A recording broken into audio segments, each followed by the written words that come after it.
I was tying my apron, thinking about bringing a pie to my son's house, when my phone buzzed. A text from my lawyer.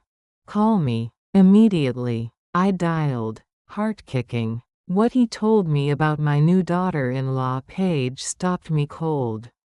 She wasn't who she claimed to be. And my son was her next target. If you're watching this, subscribe and let me know where you're watching from. The text arrived on a Tuesday. 3 words. Call me. Now. I set down my navy dress. The one I wear to court dates and funerals. Victor Hale doesn't write like that. Not unless something is burning. I called him back. His voice had that careful weight. The kind lawyers use when they're counting words. He said his investigator found something. About Paige, my son's new wife. She was using an alias. No employment record anywhere. The trail looked less like love, more like math. My chest went cold, the way it does when you're a widow. When grief finds a new name. I drove to Caleb's house. The craftsman with fresh mulch. White porch swing that promises peace. Like a magazine cover. Inside, everything smelled like vanilla candles. Like a life someone designed. Caleb moved with that new husband's softness. Still tired from being happy. Paige wore a floral apron. Smiled like she stepped out of a catalog. I tried to match their energy. Tried to play along. But the house felt different. His father's clock was gone. The one that ticked through 23 years of marriage. The college pennants from his wall. Even that awful painting he bought at a yard sale. The one he was so proud of. All of it. Gone. Like someone had swept away his history. Made room for a new story. I asked to see his office. Said I wanted to borrow a book. Paige stayed in the kitchen. Humming something soft. I closed the office door. Told Caleb what Victor found. He didn't argue. Just deflated. Like air leaving a tire. He admitted he'd had doubts. Small ones. Filed them under work stress. Under wedding nerves. Under being grateful someone loved him.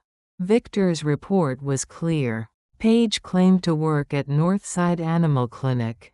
As a veterinary technician. The clinic had never heard her name. I felt the floor shift under me. But I kept my feet steady. Widows learn that skill early. We walked back to the kitchen together. The lasagna looked generous on the table. Homemade. Perfect. The math of their wedding gifts suddenly didn't add up. Paige asked if everything was okay. Her voice light as air. Concerned. The way actresses sound in commercials. I said everything was fine. Smiled back. Played my part. But inside, I was already making lists. The way I used to when the restaurant had problems. When suppliers lied. When employees stole. Stop the bleeding first. Then investigate. Then protect what matters. Caleb picked at his food. His appetite had disappeared. Paige talked about her day. About the difficult pet owners. The demanding veterinarians. Every detail felt rehearsed. Like lines from a script. I noticed how she watched us. How she measured our reactions. How she steered conversation away from specifics. Away from names. Dates. Details that could be checked.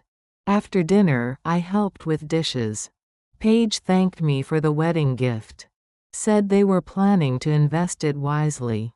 Start their future right. My chest tightened again. The money. Our family's emergency fund. 3 generations of careful saving. I made an excuse about being tired. Hugged them both goodbye. Paige's embrace felt calculated. Like she was playing a role. In my car, I sat for a moment.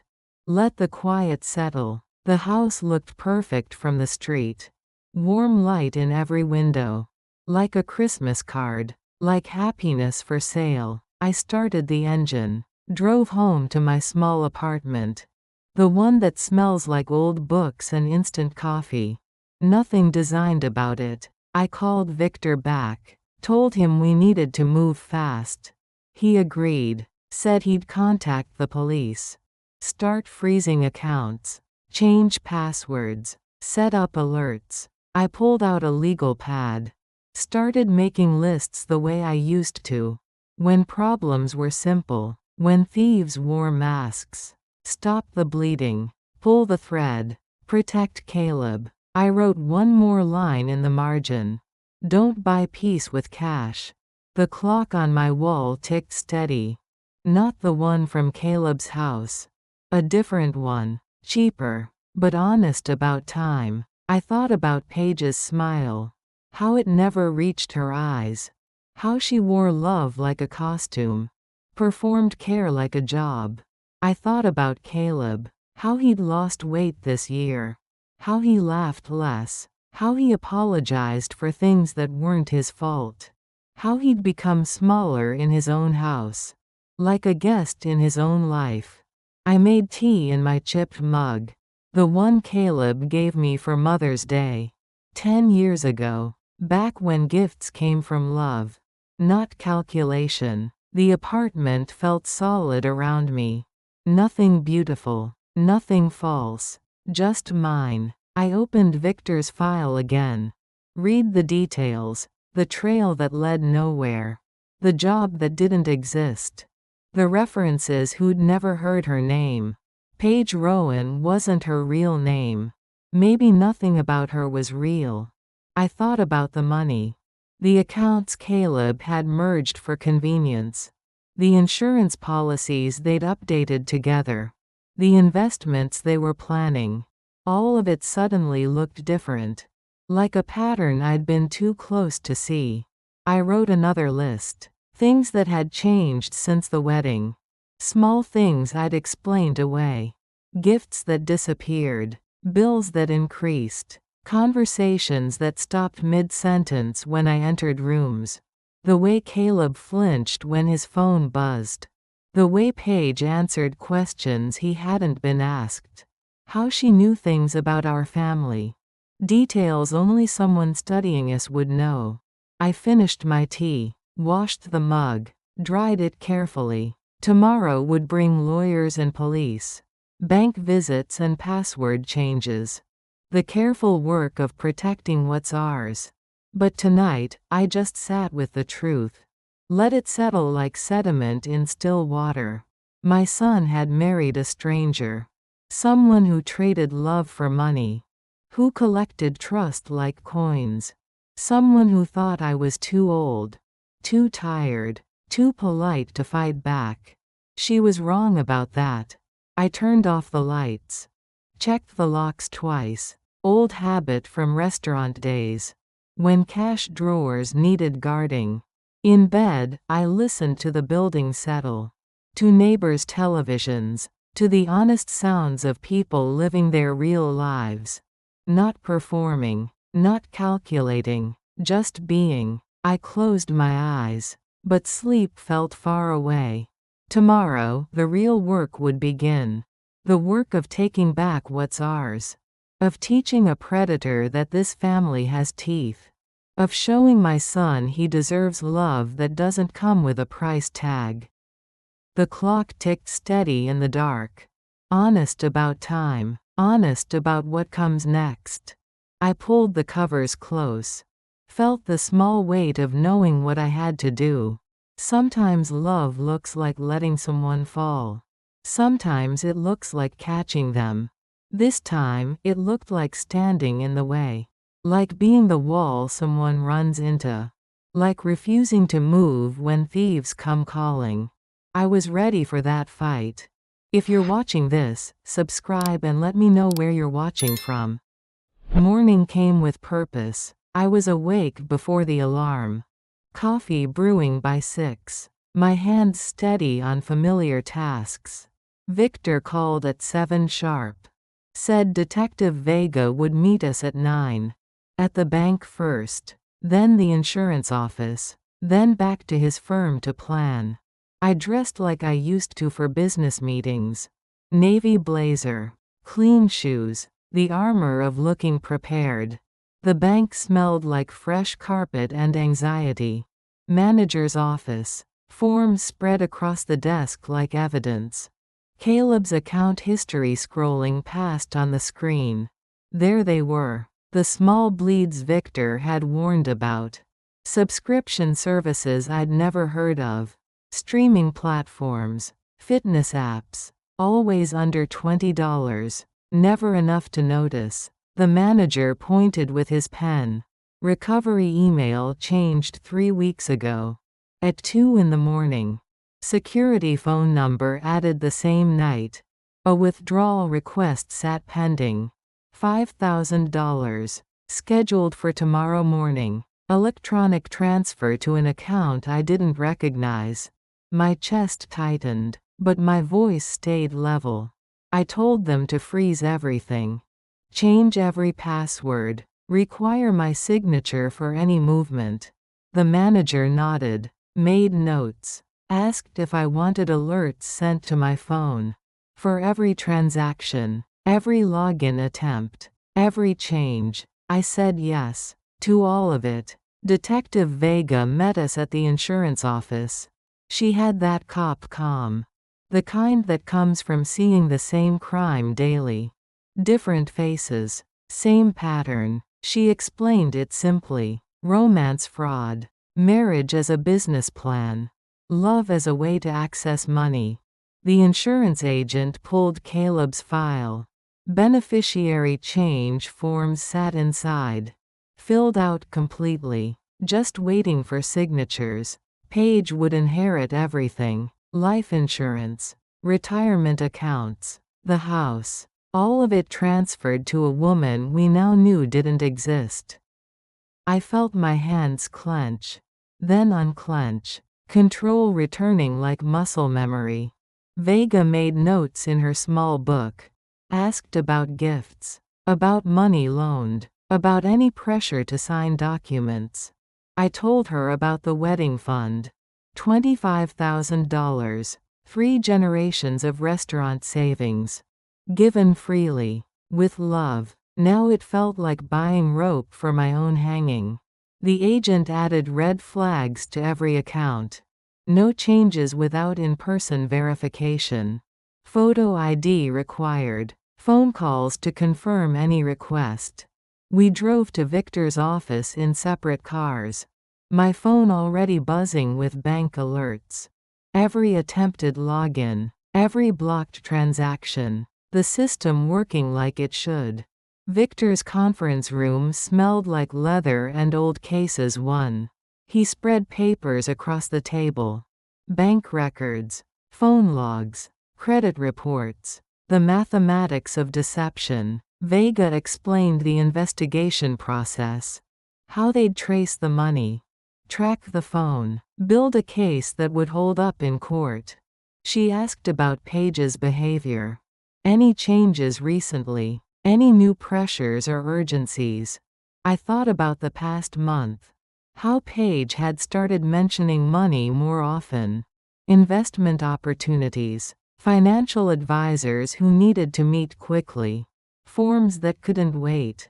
How she'd begun testing boundaries. Asking for my social security number to help with taxes. Wondering about my retirement savings. Suggesting we consolidate accounts for easier management. All of it framed as family. As taking care of each other. As planning for our future together. Vega nodded. Said the pattern was accelerating. They always did when they sensed discovery coming. She expected Paige to push harder now. Create urgencies. Manufacture crises that required immediate financial solutions.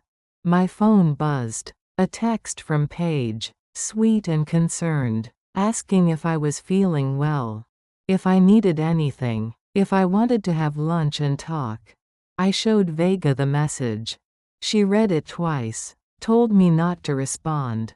Not yet. She wanted me to forward everything. Every text. Every call. Every email or letter. but not to engage directly. Let Paige wonder. Let her push harder. Let her reveal the pattern clearly enough for court. Victor pulled out a legal pad. Started making the timeline. Wedding 6 months ago. Money movement starting 3 months ago. Account changes escalating in the past month. He asked about family history. What Paige knew about our finances. Our property. Our relationships. Too much. She knew about my late husband's insurance money. About the restaurant sale. About family savings I'd mentioned in casual conversation. Information shared in love, now weaponized against us. We made new rules, written down, signed by all of us. No financial discussions with Paige. No documents signed without Victor present. No money moved without 24 hours notice. No signing anything, anywhere, ever, without a second person reading every word. Caleb would change his locks, his passwords, his beneficiaries, remove Paige from every account immediately. I would monitor my credit daily. Check accounts twice a day. Report every suspicious contact. We would document everything, every conversation, every request, every pressure or urgency Paige manufactured. Evidence gathering, like building a case against someone we'd welcomed as family. My phone buzzed again. Another text from Paige, more urgent now, about a bill that needed paying today. Money that had to be transferred before 5 o'clock. A small crisis. Manufactured pressure. Exactly what Vega had predicted. I forwarded the message. Didn't respond. Felt something cold settle in my stomach. This was just the beginning. The testing phase. Soon would come bigger requests. Larger urgencies. More sophisticated pressure. But now I knew the rules. Now I had witnesses. Now I had a team. Victor walked me to my car. Said the next few weeks would be difficult. That Paige would escalate when her requests went unanswered. I thought about the restaurant again. How I dealt with suppliers who cheated. Employees who stole. Customers who demanded refunds for meals they'd eaten completely. Boundaries held, or everything fell apart. I drove home through afternoon traffic. My phone silent now. No more texts from Paige. The quiet felt heavier than the urgency. At home, I made myself a sandwich. Tuna on white bread. Nothing fancy. Real food for real hunger. I pulled out my own legal pad. Started my own timeline. Not just the money, but the emotional theft. When Caleb stopped calling as often. When he started apologizing for things that weren't problems. When he began asking permission for decisions he used to make freely. When our family gatherings got smaller. When holidays felt performed rather than celebrated. When love became conditional on silence. The pattern was bigger than money. It was about isolating him. Making him dependent. Cutting the connections that might interfere with the plan. I wrote 3 rules at the top of my pad. My rules. Not negotiable. Stop the bleeding. Document everything. Protect what's ours. Outside, afternoon light faded to evening. My small apartment felt solid around me. Nothing fancy. Nothing false. Just mine. I made tea. Checked my accounts online. 27 alerts since morning. All blocked attempts. All failed logins. The system working exactly as designed. My phone stayed quiet. No more manufactured urgencies from Paige. She was probably planning her next move. Deciding how to escalate. Let her plan. I had plans too. I pulled out the folder Victor had given me. Phone numbers for credit agencies. Account numbers for monitoring services. Contact information for Detective Vega. Everything I needed to build a wall around my family's future. The clock on my wall ticked steady. Honest about time, about the work that lay ahead.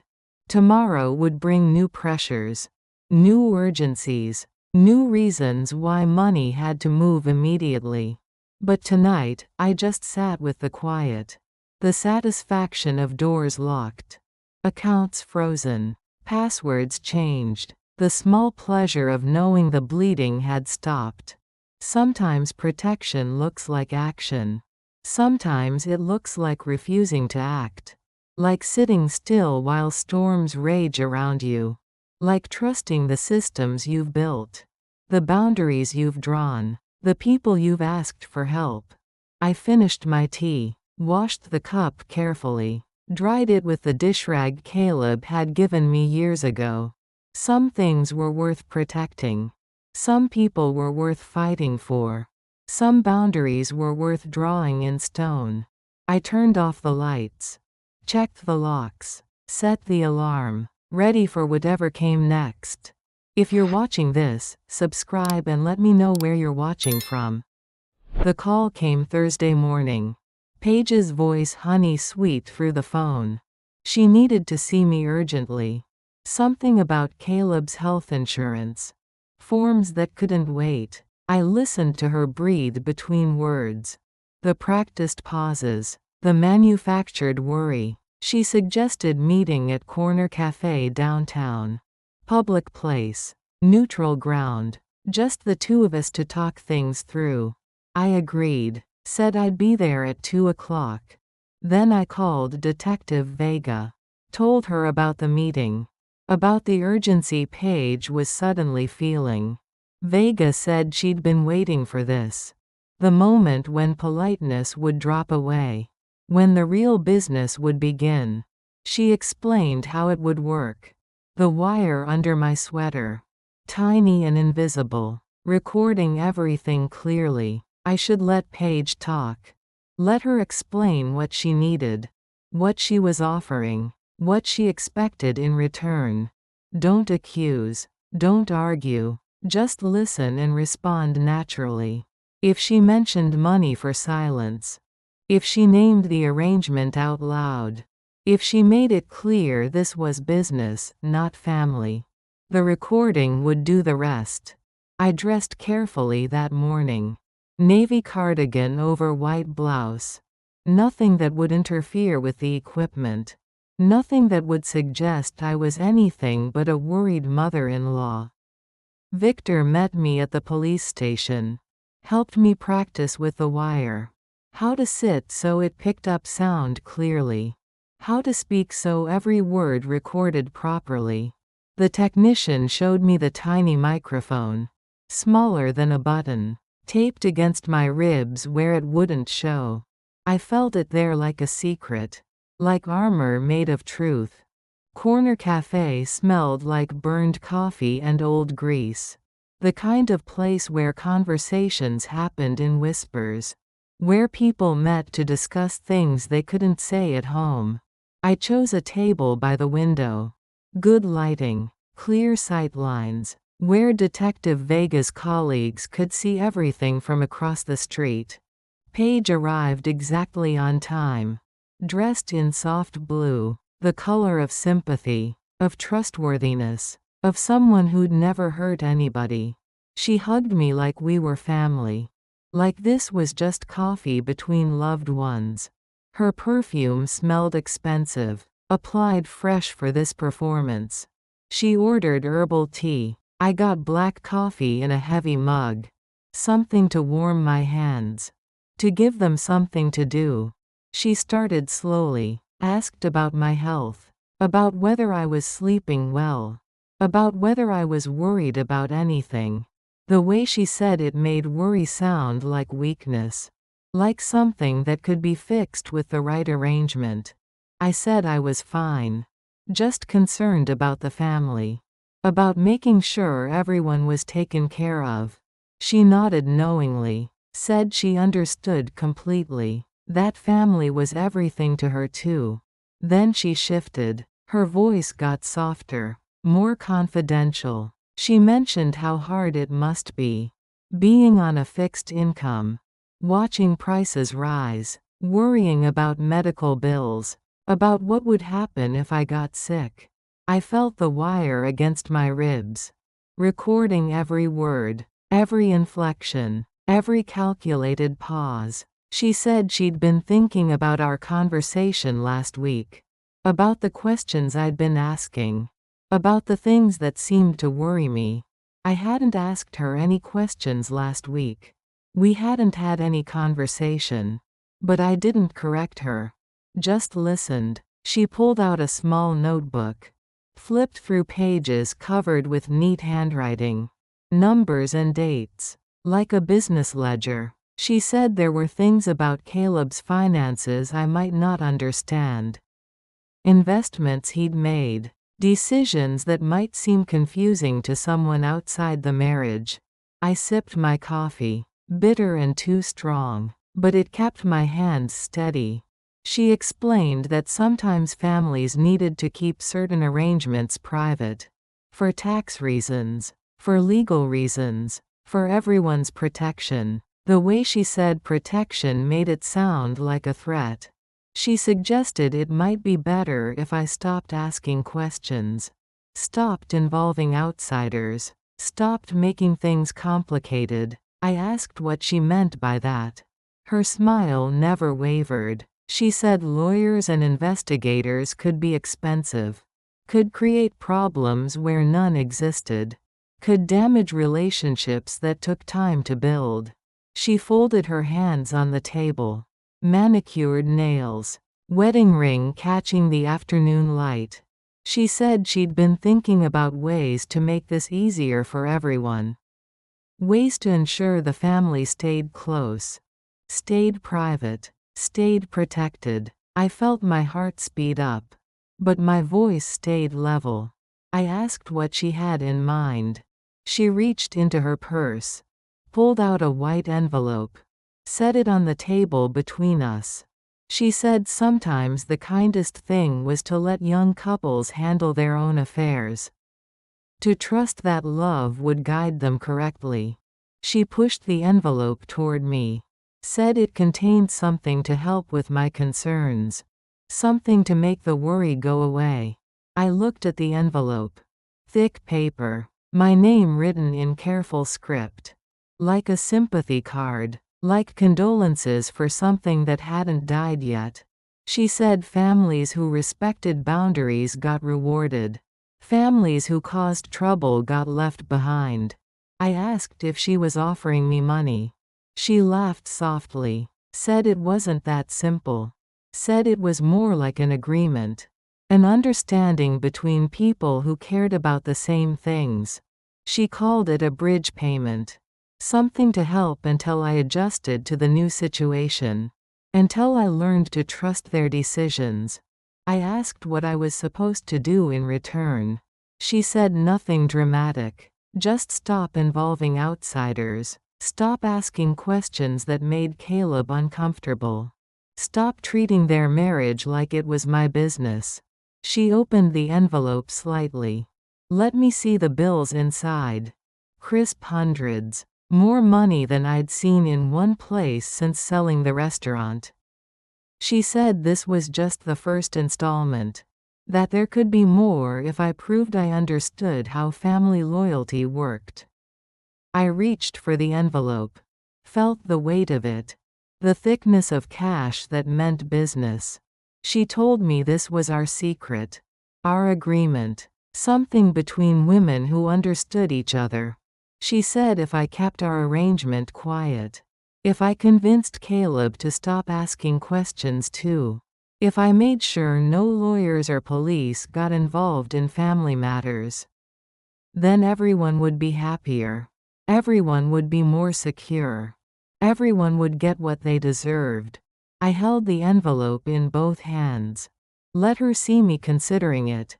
Let her think I was calculating the math of silence. She said the money came from Caleb anyway, from accounts he'd given her access to.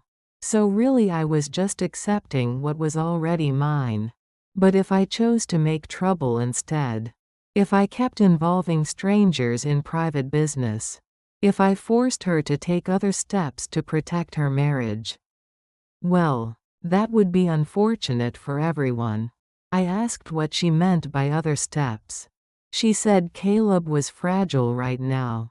Confused by outside pressure. Overwhelmed by people questioning his choices.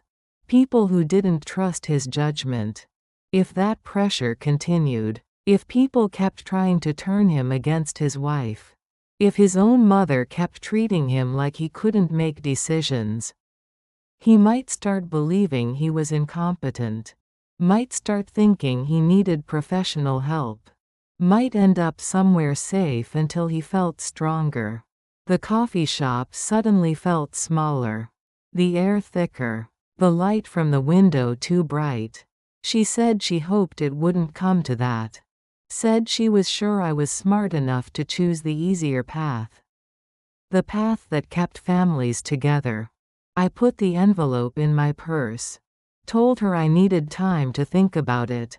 She smiled like she'd won something. Said of course. Said smart people always needed time to consider their options. She gathered her things. Left money for her tea. Touched my shoulder as she passed behind my chair. She told me to call her when I'd made my decision. Said she hoped I'd choose what was best for everyone. Then she was gone, leaving behind the scent of expensive perfume and the weight of cash in my purse. I sat there for 10 more minutes. Drinking cold coffee, feeling the wire against my ribs. Knowing every word had been caught. Every threat had been recorded. The envelope felt heavy in my purse. Evidence of what she thought I was worth. What she thought my silence could be bought for. I walked to my car slowly. Drove 3 blocks before pulling over. My hands were shaking now. The adrenaline finally catching up. I called Detective Vega. Told her it was done. Told her we had everything we needed. She said I'd done well. Said the recording was clear. The threats were explicit. The bribery was obvious. She asked about the money. I told her it was still in my purse. Untouched except for accepting it as evidence. She said that was perfect. That taking the money proved intent. That the whole conversation would play clearly in court. I drove home in afternoon traffic. My hands steady on the wheel now. The wire still recording. The evidence safe. At home, I sat at my kitchen table. Set the envelope in front of me. Opened it carefully. $2,700. All hundreds. All crisp. All counted out like a business transaction. The price Paige had put on my silence. On my son's freedom. On our family's future. I thought about what that money represented. Not just bribery, but contempt. The assumption that I could be bought. That my love for my son had a price. That I was old and scared and desperate enough to sell him for cash. She was wrong about that too. I called Victor. Told him about the meeting. About the recording. About the envelope full of evidence. He said we'd meet tomorrow. Turn everything over to the prosecutor. Begin the formal process of justice. I made dinner for one. Soup from a can. Crackers from a sleeve. Nothing fancy. Nothing performed. Just fuel for the work ahead. The envelope sat on my counter. Evidence of what we were fighting against. Proof of what my son had married. Tomorrow would bring lawyers and courtrooms. Formal charges and legal procedures. The machinery of justice grinding into motion. But tonight, I just sat with the satisfaction of a job done well. Of boundaries held. Of truth recorded clearly. The wire was off now. But the evidence remained. Clear and undeniable. Ready for whatever came next. I washed my soup bowl. Dried it carefully. Put it away in its proper place. Some things were worth more than money. Some people couldn't be bought. Some families were worth fighting for. I turned off the lights, checked the locks, set the alarm, ready for the next phase of this war. If you're watching this, subscribe and let me know where you're watching from. The doorbell rang at 9 the next morning. Too early for social visits. Too insistent for delivery drivers. I looked through the peephole. A stranger in a gray suit. Clipboard in hand. Official-looking papers spread across it like bait. Behind him, a black sedan idled at the curb. Engine running. Someone waiting in the passenger seat. Sunglasses despite the cloudy morning. Paige. The man knocked again. Called through the door that he was a notary. That he had important documents requiring my signature. That it would only take a moment. I kept the chain on. Asked what kind of documents.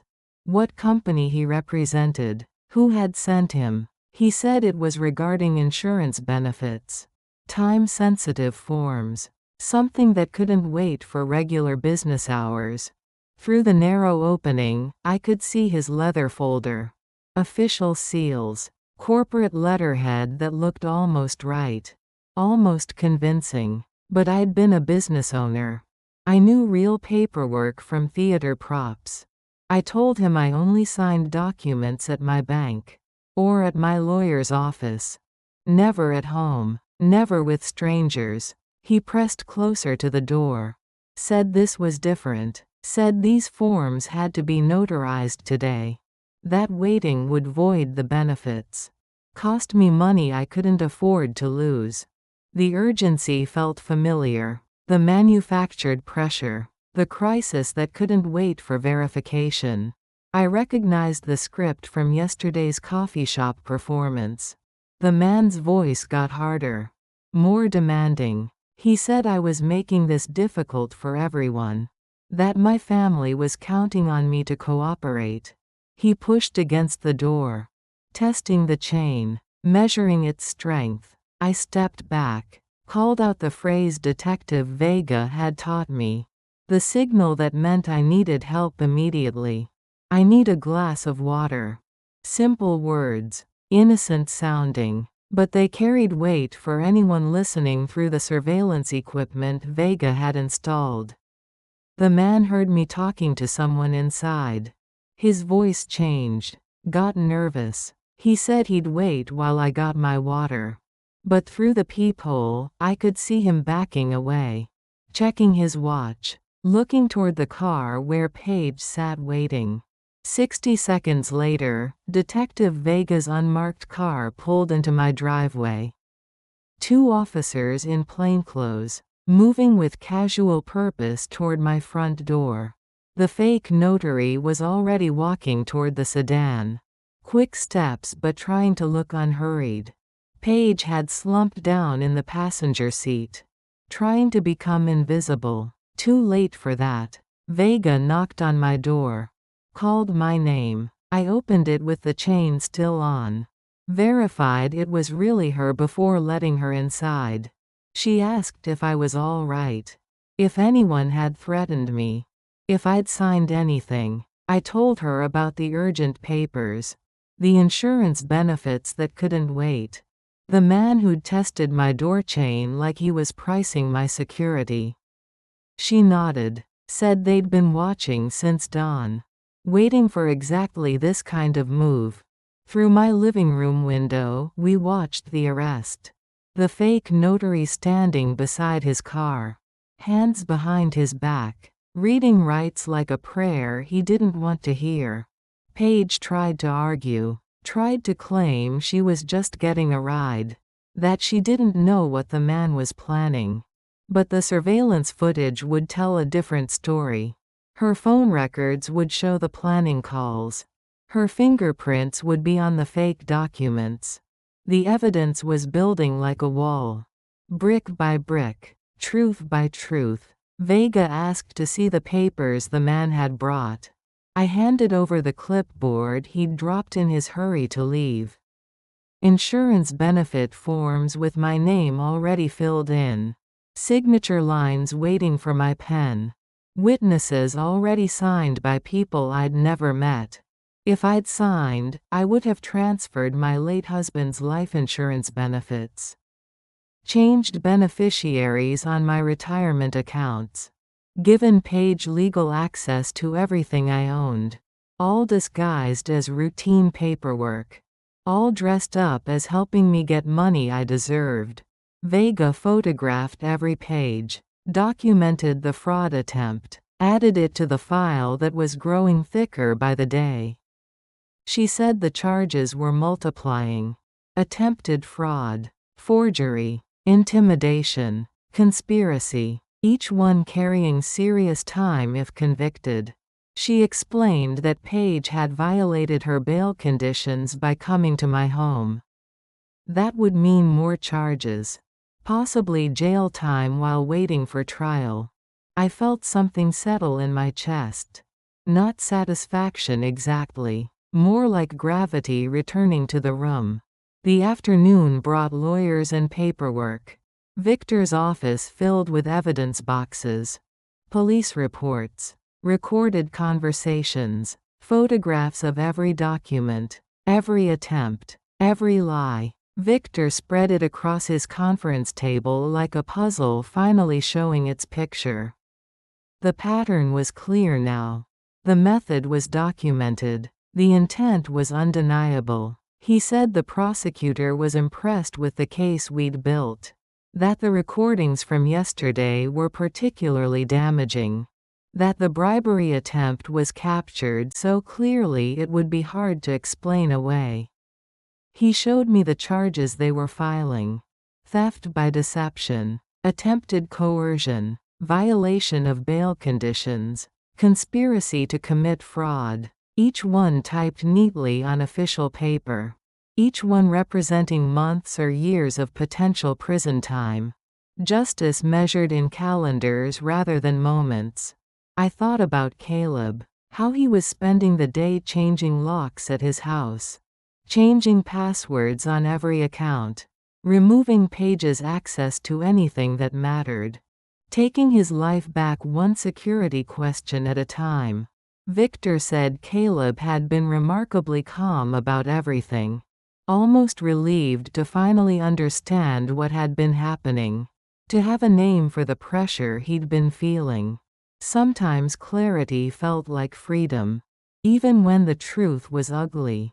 Detective Vega called that evening. Said Paige was being held without bail. That the judge had considered her a flight risk. Someone who'd already violated court orders once. She said the fake notary had confessed quickly. Admitted he'd been paid $500 to get my signature. That he'd done similar jobs before for other clients. A professional service. Fraud as a business model. She asked how I was feeling. If I needed any additional security. If I was worried about retaliation from anyone else. I looked around my small apartment. The locks Caleb had installed last month.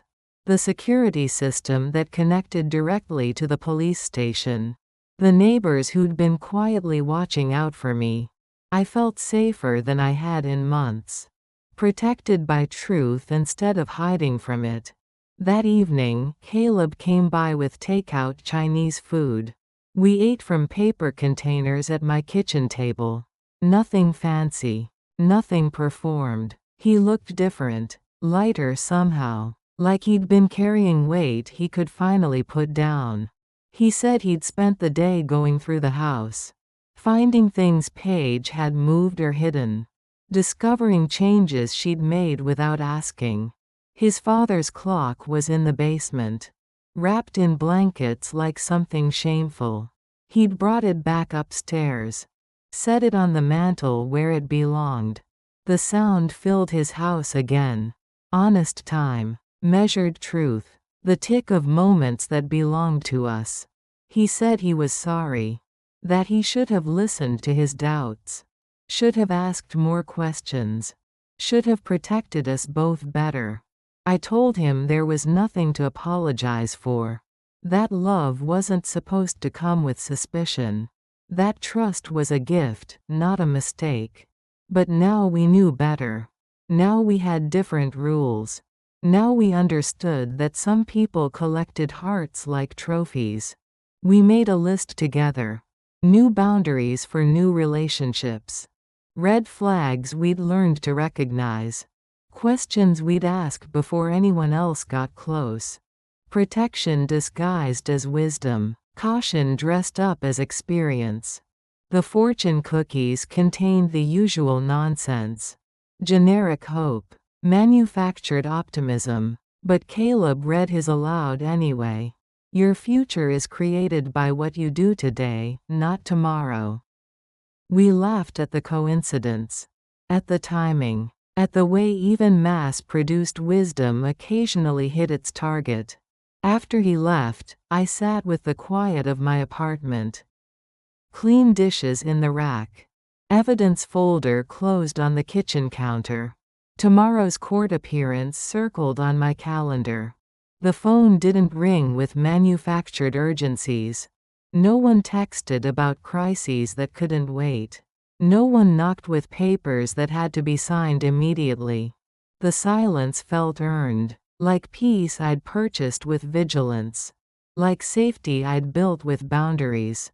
I made tea in my favorite mug. The chipped one Caleb had given me years ago. Back when gifts came from love instead of calculation. The liquid was hot. Real. Honest about what it was. Nothing disguised. Nothing performed. Outside my window, evening settled over the neighborhood. Porch lights came on. Families gathered for dinner. Dogs barked at familiar sounds. Normal life resuming its normal rhythms. The world continuing as if nothing had happened. But something had happened. Something important. Something that would echo through our family for years. We'd learned that love required boundaries. That kindness needed edges. That sometimes the most loving thing you could do was refuse to be victimized. I washed my teacup. Dried it carefully. Put it away in its proper place.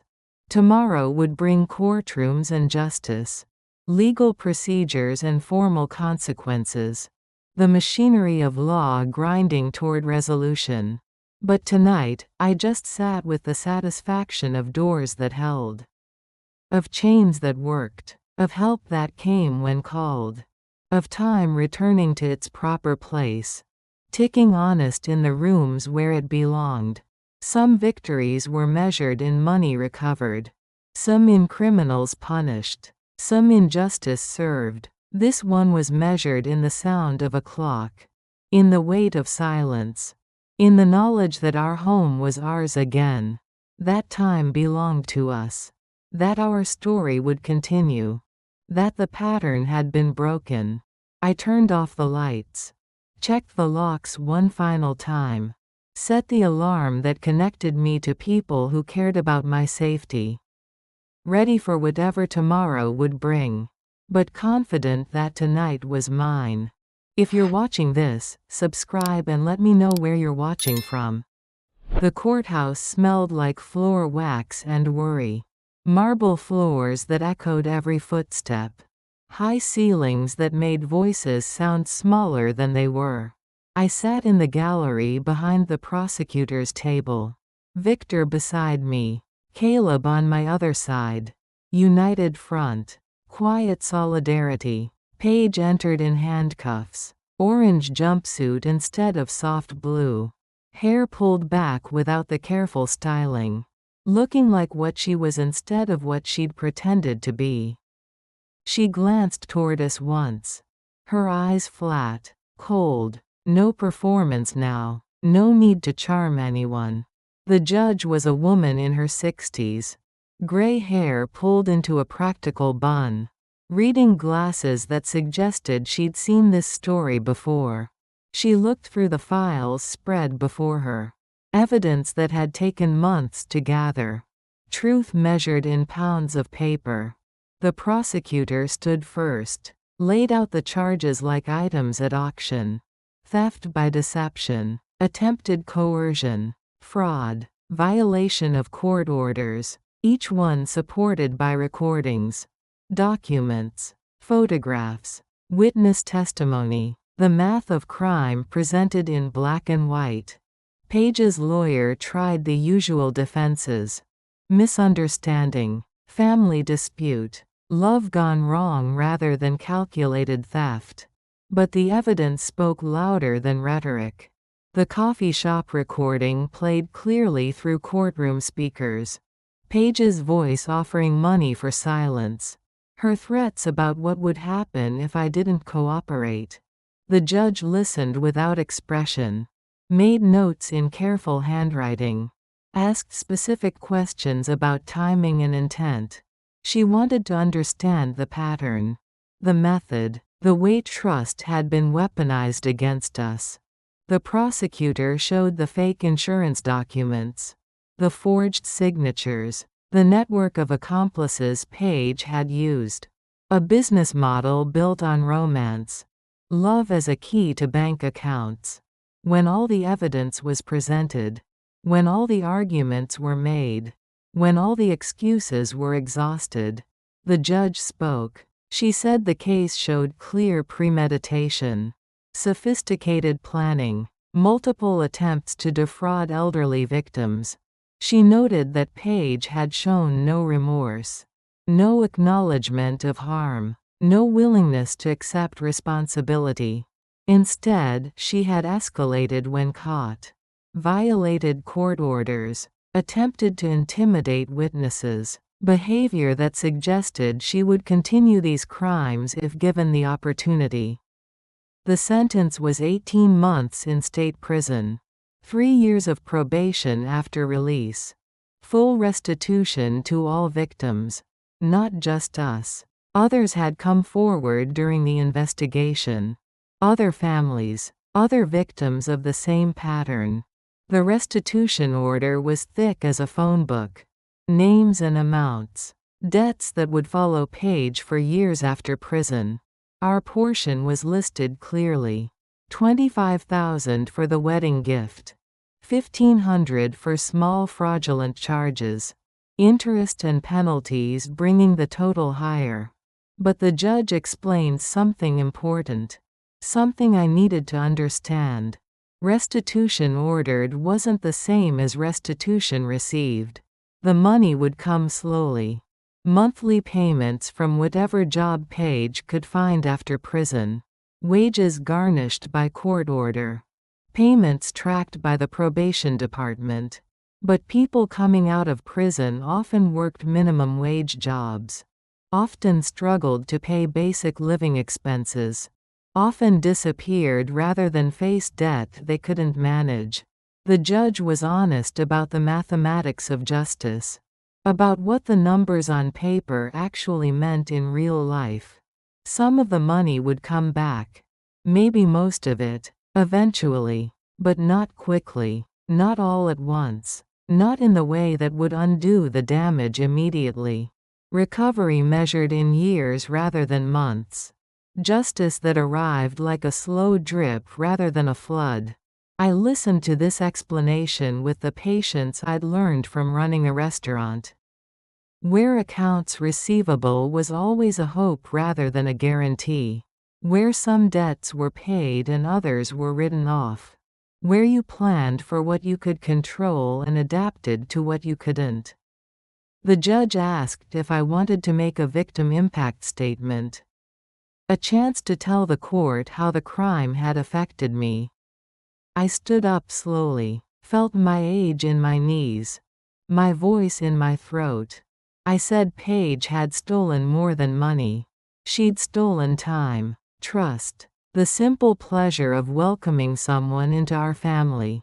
She'd made us suspicious of kindness, careful about generosity, defensive about love. That was harder to replace than cash.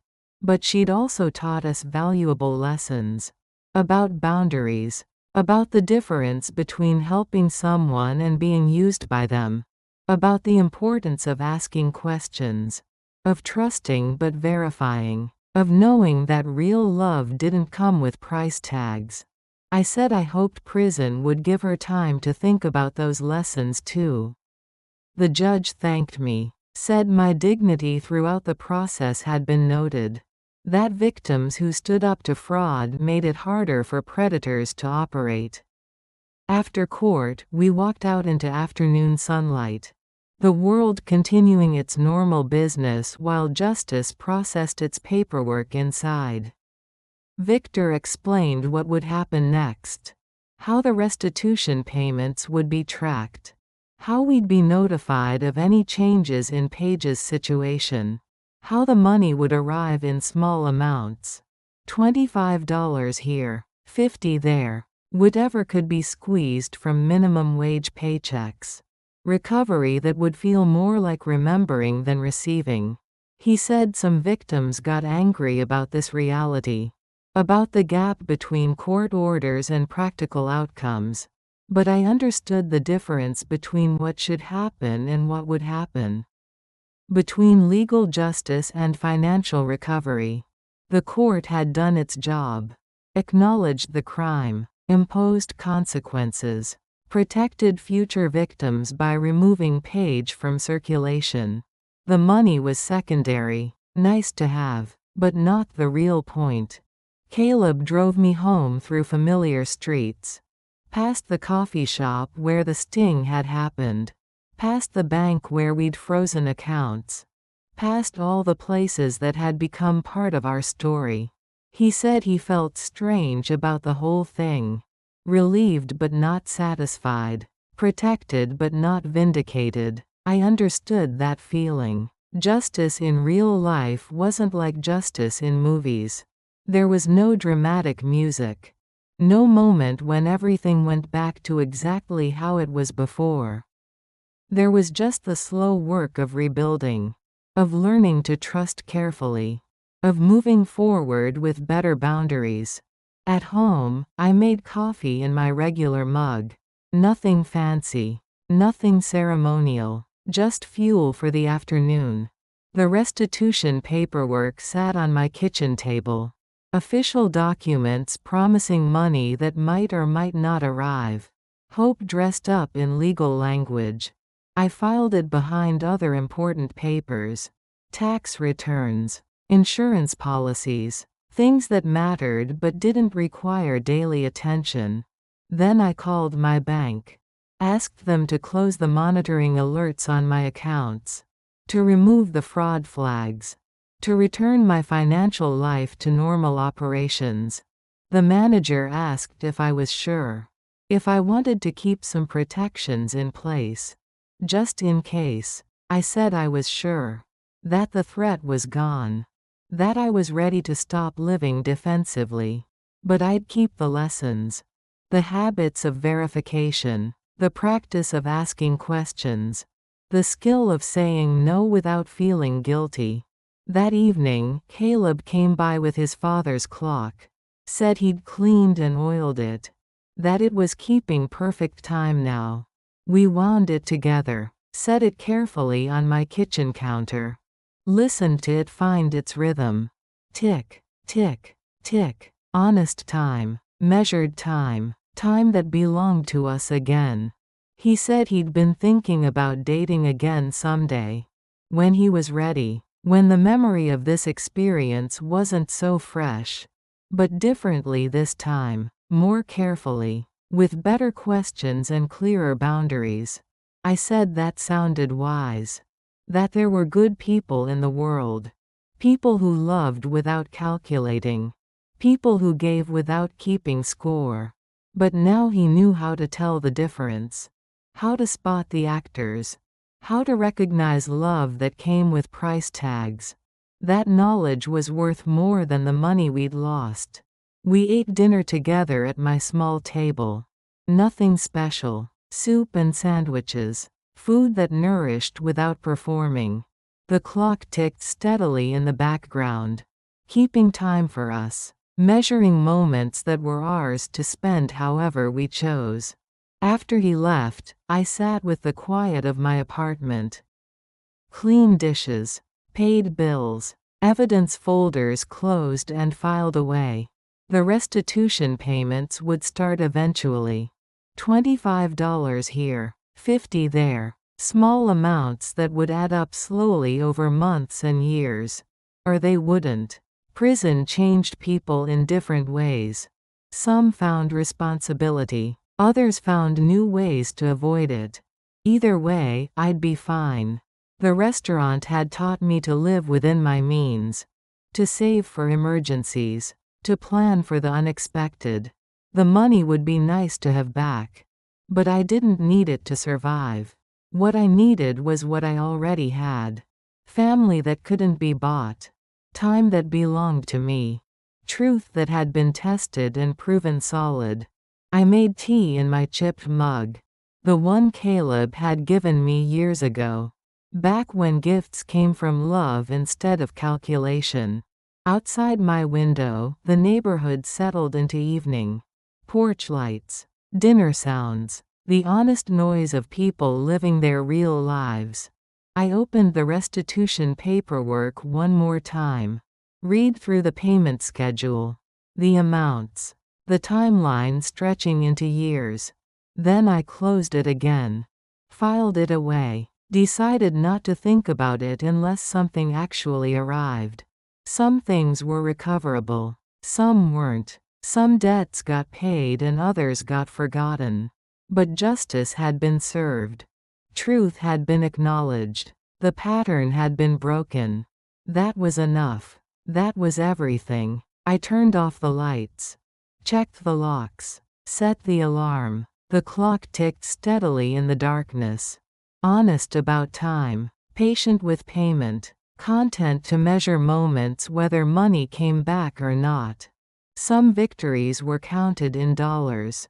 Others in dignity. Others in the simple satisfaction of standing up when standing up mattered. This one would be measured in the sound of time. In the weight of silence. In the knowledge that our family had fought back and won. Not perfectly. Not completely. But enough. Enough to sleep well. Enough to trust carefully. Enough to love again when love came without price tags. The restitution would come or it wouldn't. Either way, we'd already received what mattered most. Our time back. Our truth back. Our family back. The rest was just paperwork. If you're watching this, subscribe and let me know where you're watching from. The emails started 3 days after sentencing. Official-looking headers. Government seals that almost looked real. Messages urging me to withdraw my complaint. They promised mobile notary services. Evening appointments. Convenience designed to make compliance easy. I forwarded each one to Detective Vega. Didn't respond. Didn't engage. Let the task force handle the carrying. Vega explained that patterns resist extinction. That networks don't disappear when one person gets arrested. That other people had invested in Paige's operation. People who wanted their money back. Their time back. Their business model restored. They would try different approaches. Test different pressure points. See if grief or guilt or simple exhaustion could accomplish what direct threats couldn't. I learned the discipline of the delete button. The art of not being baited. My phone number had been changed twice already. But somehow the calls still found me. Robo-messages about final notices. Urgent responses required within 24 hours. All of it designed to create panic. To bypass thinking. To trigger the fear that comes with being old and alone and possibly missing something important. I bought an answering machine. The kind with actual tape. Old technology for an old problem. Now strangers talk to plastic instead of to me. Their urgencies recorded and reviewed when I felt like listening. Most days, I didn't feel like listening. The machine sat on my kitchen counter like a small bouncer. Screening calls. Filtering noise. Protecting my peace from manufactured crises. Real people left real messages. Family. Friends. doctor's offices with actual appointments. The rest was just static pretending to be important. Caleb came by on Saturday mornings now. We'd developed a routine. Coffee first. Then a walk through his house. Looking for things that had been moved or changed or added without permission. We found surprises regularly. A bookshelf that belonged against a different wall. Kitchen items arranged in someone else's order. Photographs that had been turned face down for reasons we couldn't understand. Small edits to his life. Tiny erasures of his history. Changes so subtle he'd learned not to notice them. We put everything back where it belonged. Where it made sense to him. Where his father would have expected to find it. His house slowly remembered how to be his again. The tall bookshelf disappeared on a Tuesday. Sold to a young couple who argued gently about whether it would fit in their apartment. Caleb said the wall looked honest without it. Like a room that had stopped lying about its purpose. We established new rules for his space. Written down. Taped to the refrigerator where they couldn't be forgotten or negotiated away. No major purchases without sleeping on the decision. No furniture moved without discussing the reason. No photographs hidden or removed without explanation. No signing anything anywhere without a second person reading every word. Simple boundaries. Clear expectations. The kind of rules that made manipulation harder to accomplish. I made similar rules for my own apartment. Taped them inside a kitchen cabinet where I'd see them every morning. No signatures without 24 hours notice. No money transferred without calling Victor first. No urgent meetings in private locations. No answering storms immediately. Always wait 10 seconds. Let panic settle before responding. The rules felt like armor. Like protection I could wear instead of fear I had to carry. My neighbor Mrs. Chen started checking on me Tuesday evenings. Not formally, not obviously. Just happening to be in the hallway when I got home from grocery shopping. Offering to carry bags. Asking about my day. Making conversation that let her verify I was safe and thinking clearly. I appreciated the surveillance disguised as friendship. The community that formed around protecting vulnerable members. She'd been a teacher before retirement. Knew how to spot when someone was being pressured. When answers sounded rehearsed. When normalcy was being performed rather than lived. Good people creating networks that predators couldn't penetrate. The pharmacy fixed my billing profile. Someone had changed my insurance information. Tried to redirect medication deliveries to an address I'd never heard of. Small theft disguised as helping. Assistance that actually assisted someone else. The pharmacist flagged my account for manual verification. Every prescription, every refill, every change reviewed by human eyes instead of processed automatically. More protection, more boundaries, more difficulty for people who treated elderly customers like automated teller machines. I cleaned out my purse that weekend. Removed everything unnecessary. Credit cards I rarely used. Membership cards for stores I'd forgotten. Receipts for purchases I couldn't remember making. What remained fit in a small wallet. Driver's license. Insurance card. One credit card. Cash for emergencies. Contact information for Victor and Detective Vega. Everything I needed. Nothing that could be used against me. I bought a small notebook. The kind that fits in a pocket. Started writing down license plate numbers when strangers knocked on my door. Recording times and descriptions when unfamiliar cars lingered in my parking lot. Documenting patterns that might mean nothing or might mean everything. Information that could be useful if useful became necessary. Caleb learned similar habits, noting which bills arrived when, which accounts sent statements on schedule, which financial institutions actually called versus which ones were impersonated, the rhythm of legitimate business versus the chaos of scams trying to look official. We became students of our own lives, experts on what belonged and what didn't, guardians of details that used to seem unimportant. The answering machine collected its daily harvest of urgencies, final notices, last chances, opportunities that couldn't wait for verification. I played them back Thursday evenings, like reviewing homework for a class in Staying Safe. Most were obviously fake, wrong names, impossible deadlines, threats that made no legal sense. But some were sophisticated, professional sounding, convincing enough to fool someone who hadn't been trained by experience to doubt everything. I kept the good ones as teaching tools. Examples of what clever manipulation sounded like. How desperation was manufactured. How fear was packaged and sold. Education disguised as annoyance. The seasons changed around us. Spring became summer became fall. Life continuing its ancient rhythms while we learned modern defenses. Caleb started dating again, carefully, with questions he'd never thought to ask before. With boundaries that protected instead of isolated. He introduced me to Sarah in October.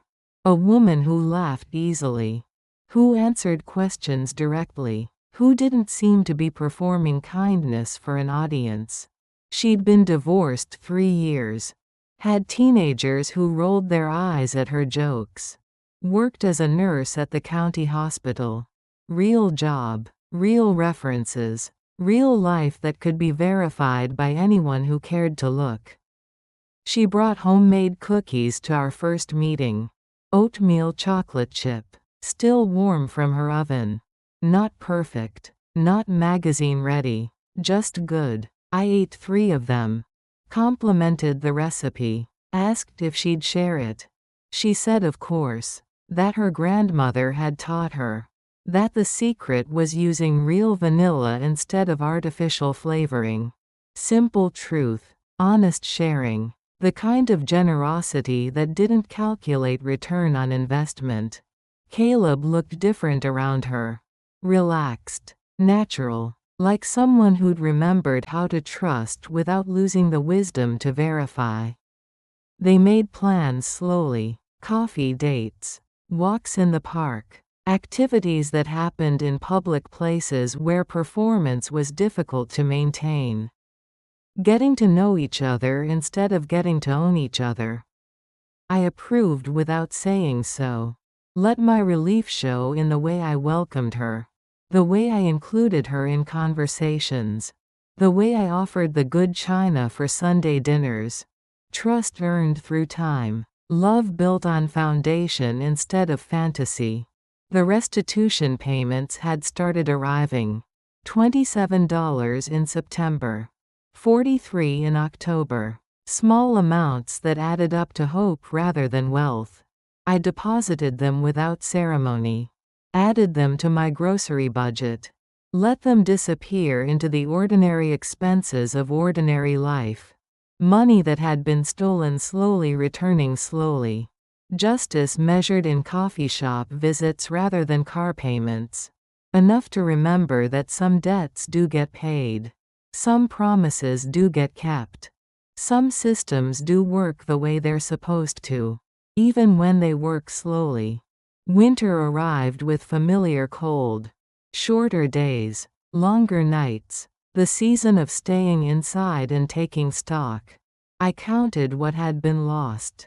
$25,000 minus what had trickled back. Trust that had to be rebuilt. Time that couldn't be recovered. Then I counted what had been gained. Knowledge that couldn't be stolen. Boundaries that couldn't be crossed. Family that couldn't be bought. The mathematics of survival. addition and subtraction that balanced differently than I'd expected. The answering machine still collected its daily offering of urgencies. But fewer now. The network adapting to failure. Finding easier targets. Moving on to victims who hadn't learned to be dangerous. My phone rang less. My mail contained fewer emergencies. My doorbell announced fewer strangers with papers that couldn't wait. Peace earned through vigilance. Quiet purchased with boundaries. Safety built one small decision at a time. I made tea in my favorite mug. The chipped one that had survived everything. That held heat honestly. That asked nothing except to be useful. Outside my window, evening settled over the neighborhood. Porch lights. Dinner sounds. The honest noise of people living their real lives. I opened my small notebook. Reviewed the license plates I'd recorded. The patterns I'd documented. The small defenses I'd built. Most days, the pages were empty. No strangers. No urgencies. No manufactured crises requiring immediate response. Empty pages that meant full safety. Blank entries that recorded successful boundaries. The clock ticked steadily on my counter. Honest about time. Patient with recovery. Content to measure moments whether money came back quickly or slowly. Some victories were counted in dollars recovered. Others in calls not answered. Others in the simple satisfaction of deleting emails without reading them. This one was measured in the sound of silence. In the weight of peace. In the knowledge that predators had moved on to easier prey. That our family had become dangerous to the wrong people. Safe for the right ones. Selective about who got close enough to matter. I closed the notebook. Filed it away. Made mental note to buy a new one when this one filled up. Some habits were worth keeping. Some lessons were worth remembering.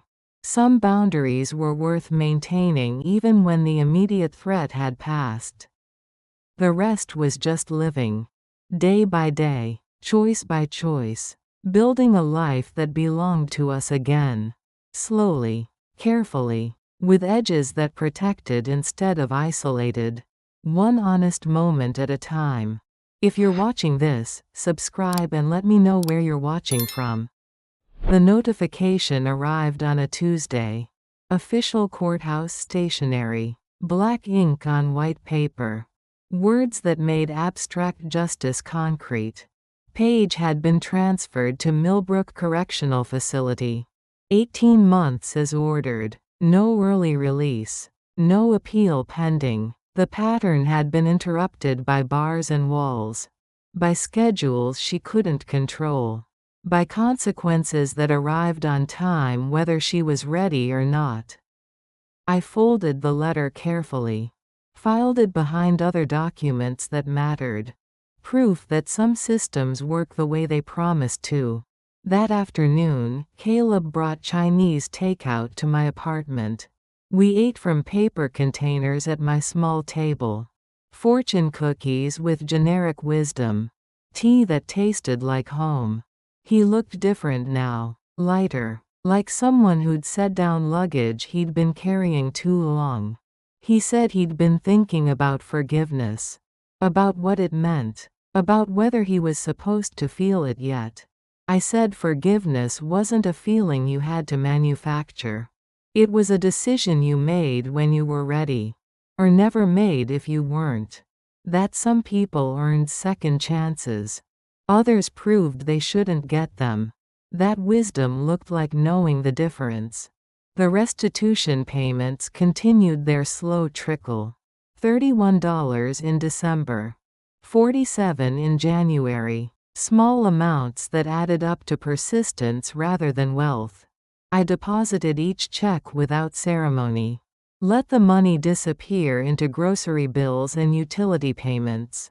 Into the ordinary mathematics of ordinary life. Recovery measured in coffee purchases rather than major expenses. Justice served one monthly installment at a time. Enough to prove that some debts do get honored. Some promises do get kept. Some consequences do follow through. Sarah became a regular presence at Sunday dinners. She brought vegetables from her garden in summer. Soup she'd made from scratch in winter. Contributions that tasted like belonging. She answered questions directly, shared stories that could be verified, talked about her children with the exasperation of someone who actually raised them. Real life, real problems, real love that didn't calculate return on investment. Caleb relaxed around her gradually, learned to trust without losing the caution that kept him safe, found the balance between openness and protection. He introduced her to neighbors, to his coworkers, to anyone who wanted to meet her. No secrecy, no isolation, no warning other people away from his relationship. Transparency as a form of insurance. Community as a kind of security system. I watched them together at family dinners. How she made him laugh. How he made her think. How they negotiated differences without one person always giving in. Partnership instead of performance. Love that made both people larger instead of making one person disappear. The kind of relationship that survived scrutiny. That welcomed questions. That got stronger when examined closely. We established new holiday traditions that year. Christmas at my apartment. Thanksgiving at his house. Easter brunch at Sarah's place with her teenagers rolling their eyes at our jokes. Celebrations that included everyone. That made room for different preferences. That felt chosen rather than obligated. Family rebuilt with intentionality. Love practiced with boundaries. Joy that didn't require anyone to pretend. I kept the good china for these occasions. The plates my mother had saved for special company. The glasses that caught light and held it. Beautiful things used for beautiful moments. Value found in sharing rather than saving. Elegance that enhanced rather than intimidated. Sarah complimented the dishes, asked about their history, listened to stories about my mother and grandmother without looking bored or checking the time. Genuine interest, real curiosity, the kind of attention that said she planned to be around long enough for details to matter. The answering machine still collected its daily harvest of urgencies. But fewer now. The network had adapted to failure. Moved on to easier targets. Found victims who hadn't learned to be dangerous. My phone rang with real calls from real people. Doctor's appointments. Friends' invitations. Grocery store sales calls that I could decline politely without consequences. Normal life resuming its normal rhythms. Peace earned through vigilance. Quiet purchased with appropriate boundaries. Mrs. Chen and I developed a friendship based on mutual protection. She checked on me Tuesday evenings. I watered her plants when she visited her daughter in Portland. Community built one small favor at a time. Safety networks that functioned through caring rather than contracts. She'd been married 43 years before her husband died.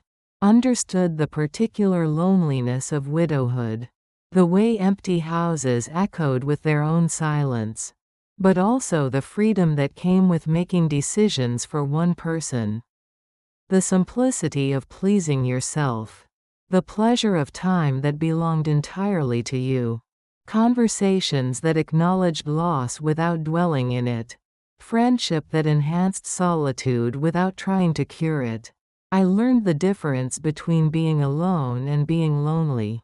Between solitude chosen and isolation imposed.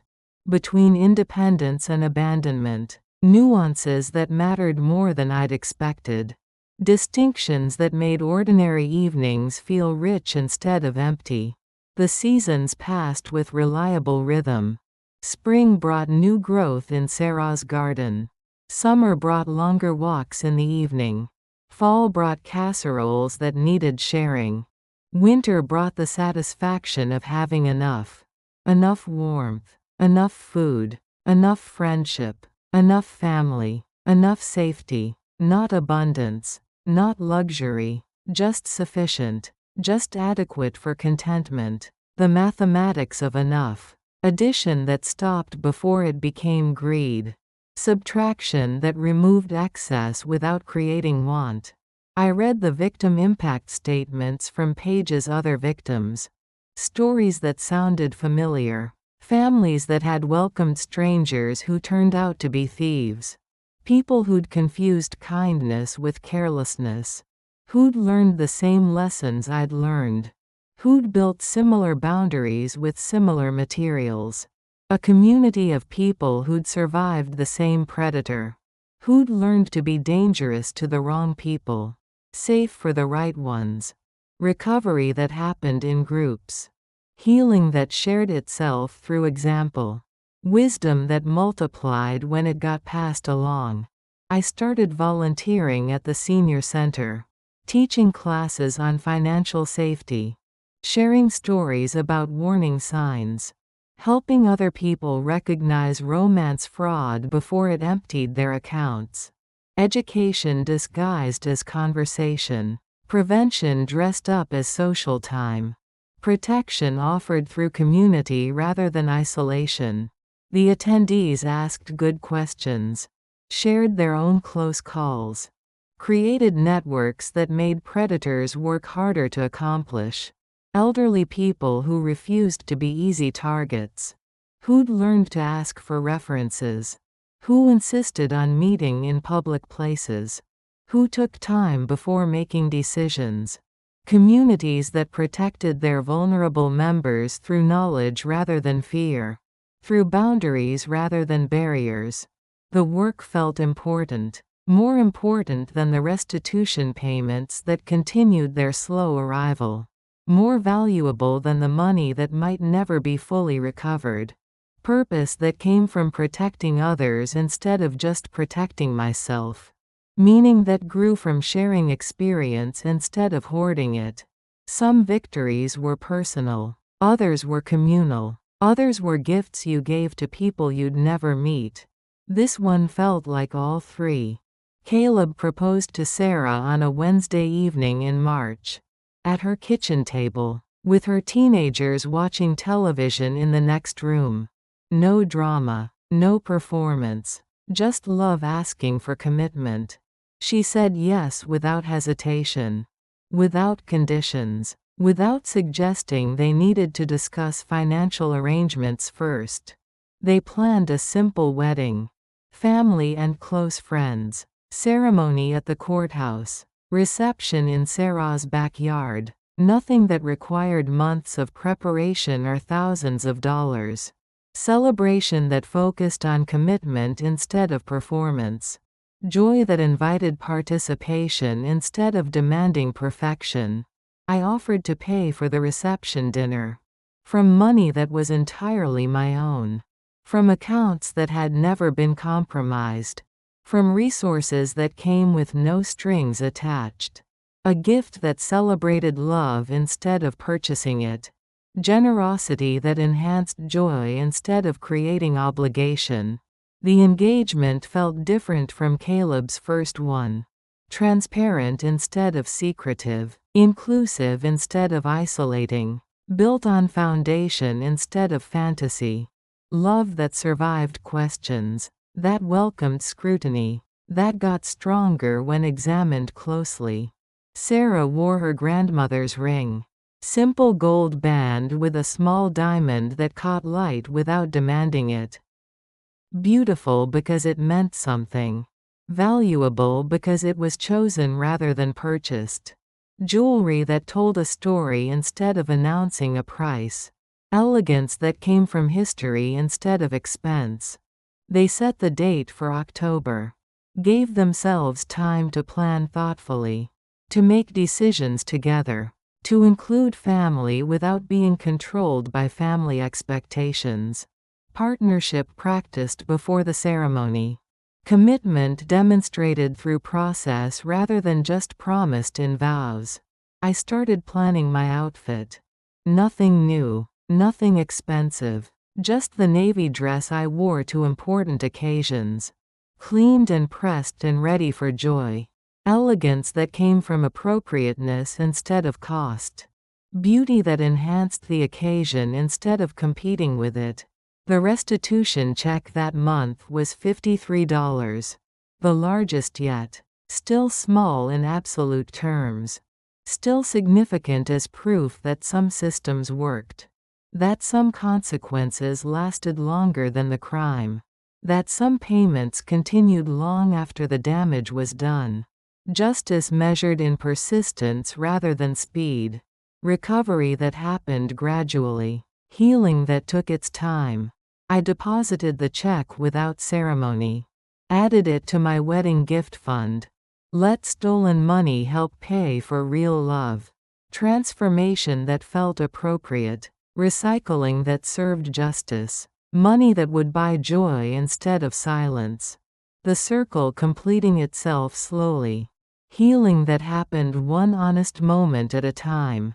Some stories ended with dramatic resolution. Others ended with ordinary life resumed. Others ended with the simple satisfaction of time passing peacefully. This one was ending with all three.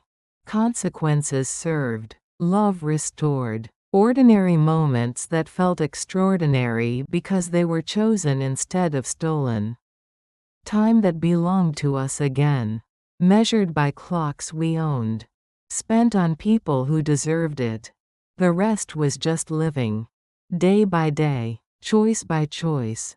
Building a life that had edges when it needed them. Kindness with boundaries. Gentleness with spine. Love that was generous and wise. The way it was always supposed to be. If you're watching this, subscribe and let me know where you're watching from. The wedding happened on a warm October afternoon. Sarah's backyard filled with folding chairs and mason jar centerpieces. Nothing fancy. Nothing performed. Just love witnessed by people who mattered. I wore my navy dress. The one that had survived everything. Clean and pressed and ready for joy.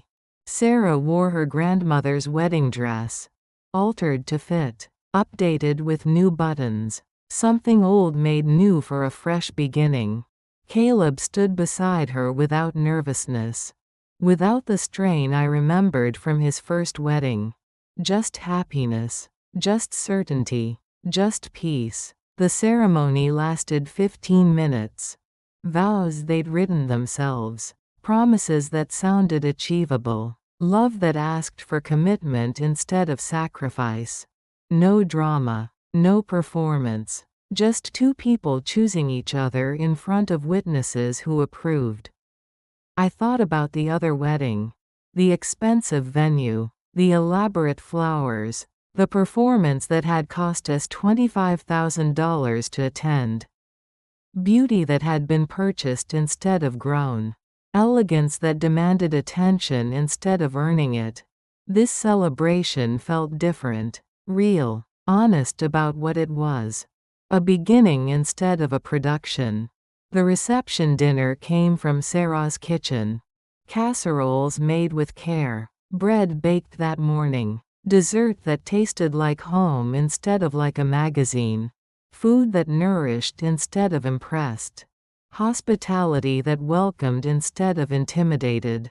I sat at a table with Mrs. Chen and Detective Vega. Unlikely friends brought together by shared experience. Women who'd learned to protect what mattered. Vega said she still used our case as training material. Teaching younger officers to recognize romance fraud. To build cases that would hold up in court. Pattern recognition as crime prevention. Experience shared to protect future victims. She said Paige was serving her sentence without incident. Working in the prison laundry. Earning wages that went toward restitution payments. Justice grinding forward slowly. Consequences that continued long after the headlines faded. Mrs. Chen asked about the final restitution total.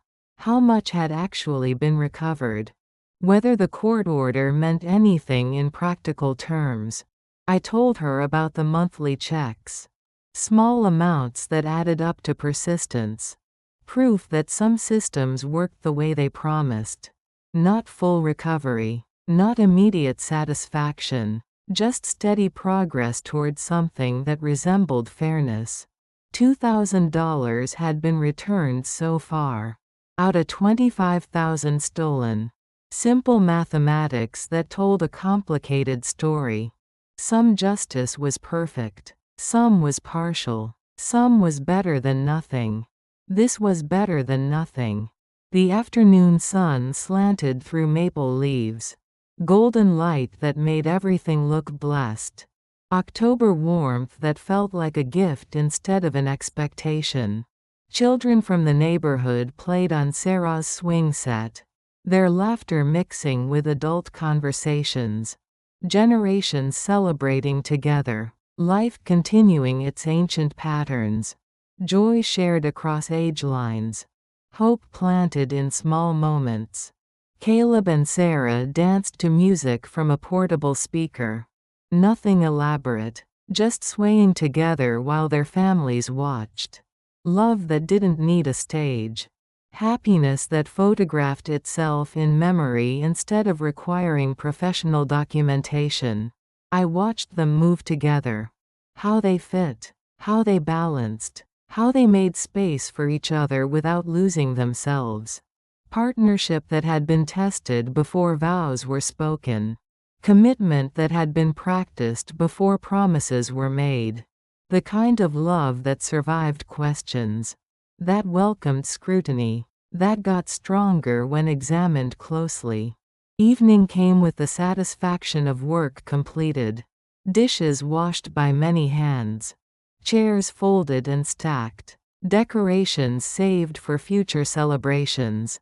Community cleaning up together. Shared labor that felt like shared joy. Cooperation that made large tasks manageable. I drove home through familiar streets. Past the coffee shop where the sting had happened. Past the bank where accounts had been frozen. Past all the places that had become part of our story. Landmarks that had changed meaning. Locations that held different memories now. Geography that told the story of survival. At home, I made tea in my favorite mug. The chipped one that had held comfort through everything. That had been witness to plans made and boundaries drawn.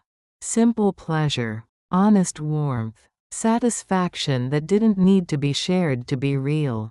I pulled out my small notebook. The one where I'd been tracking license plates and suspicious visitors. Recording patterns that might mean danger. Most pages were empty now. No strangers at the door. No manufactured urgencies. No crises that couldn't wait for verification. Empty pages that meant full safety. Blank entries that recorded successful boundaries. I flipped to the back cover. Made a final list. Not of threats to watch for. Of lessons to remember. Boundaries are not meanness. Peace is practiced, not purchased. Choose the slower door. Words that had guided me through the worst months. Principles that had proven themselves in crisis. Rules that were worth keeping even when the danger passed. I tore out the list. Taped it inside my kitchen cabinet where I'd see it every morning. Wisdom earned through experience. Knowledge that cost too much to forget. The clock on my counter ticked steady. Honest about time. Patient with healing. Content to measure moments whether they brought crisis or calm. Time that belonged to us again. Hours we could spend however we chose. Minutes that didn't need to be guarded or calculated. Freedom earned through vigilance. Peace purchased with appropriate boundaries. Safety built one careful choice at a time. The answering machine sat silent. No messages from strangers. No urgencies that couldn't wait until morning. No crises manufactured to create panic. Just quiet. Just peace. Just the sound of a life that had learned to protect itself without closing itself off. I thought about the senior center classes. The people who'd learned to ask better questions. To recognize warning signs. To trust but verify. Communities that had become dangerous to predators. Networks that protected vulnerable members through knowledge rather than fear. Prevention that multiplied itself through sharing. Safety that grew when it was given away. Some victories were personal. Others were communal. Others were gifts to people you'd never meet. This one had become all three. The restitution payments would continue for months or years. Small amounts that would add up to partial justice. Recovery measured in coffee purchases rather than major repairs. But the real recovery had already happened. The return of time, of choice, of the right to make decisions without manipulation, of love that didn't come with price tags, of family that couldn't be purchased, of trust that was earned instead of performed. The things that couldn't be stolen permanently. That could be damaged but not destroyed. That could be healed with patience and appropriate boundaries. I finished my tea, washed the cup carefully, dried it with the dish rag Caleb had given me years ago. Before weddings that were performances. Before love that calculated returns. Simple tasks. Honest work. The satisfaction of caring for things that had cared for me. Tomorrow would bring ordinary problems. Bills to pay. Groceries to buy. Neighbors to check on. Friends to call. Normal life resuming its normal rhythms. Crisis replaced by routine. Drama replaced by the quiet satisfaction of days that belonged to us. I turned off the lights. Checked the locks one final time. Set the alarm that connected me to people who cared about my safety. The night settled around my small apartment. Nothing fancy. Nothing false. Just mine. In bed, I listened to familiar sounds. The building settling. Neighbors living their real lives. The honest noise of people who belonged where they were. No performance. No calculation. Just being. The pattern had been broken. The predator contained. The family preserved. Not perfectly. Not completely. But enough. Enough to sleep peacefully. Enough to trust carefully. Enough to love again when love came without conditions. Enough to know the difference between kindness and carelessness. Between generosity and gullibility. Between being alone and being lonely. Enough to understand that some people earned second chances. Others proved they shouldn't get them. That wisdom looked like knowing which was which. I pulled the covers close. Felt the small weight of safety earned through vigilance. Of peace purchased with appropriate boundaries. Of a life that had learned to have edges when it needed them. Gentleness with spine. Love that was generous and wise. The clock ticked steady in the darkness. Measuring moments that were ours to spend. Counting time that belonged to us again. Some stories ended with dramatic resolution.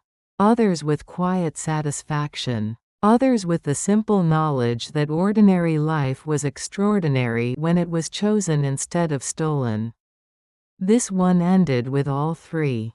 With consequences served and love restored. With patterns broken and families preserved.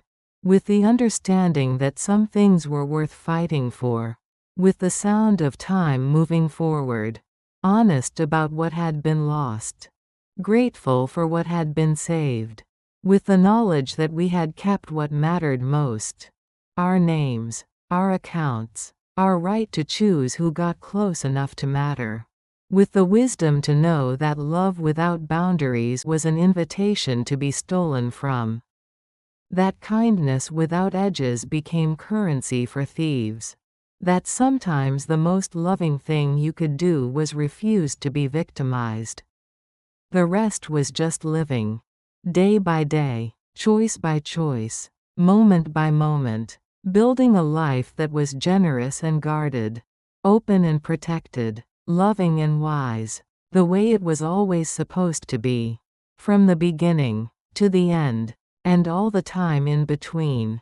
Our time, our choice, our family, ours to keep.